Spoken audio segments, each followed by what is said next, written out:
Hello, thanks for joining us.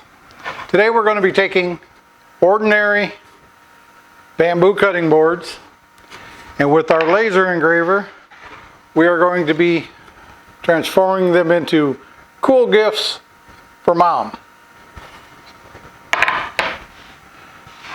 We got couple of different designs, so stay tuned, see how it's done. Okay, so we've got our image set up in Lightroom. We have got it set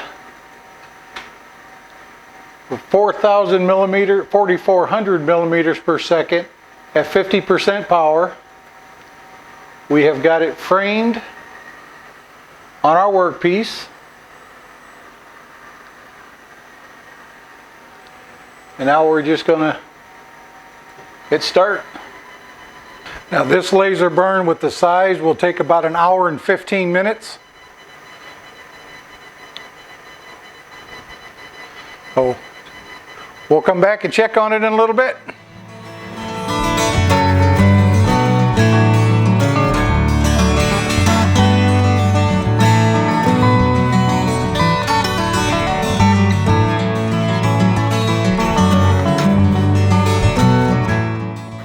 In this video I showed that you could take an ordinary bamboo cutting board, nothing fancy, just a 15 by 11 half-inch thick bamboo cutting board.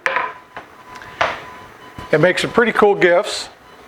All of these are going to be available on our website for sale. I can do custom ones for you if you want. If you need something done, reach out to us. If you want to see how it's done or want more information, leave a comment down below. And just have some fun. Be sure to like and subscribe. Thanks for watching.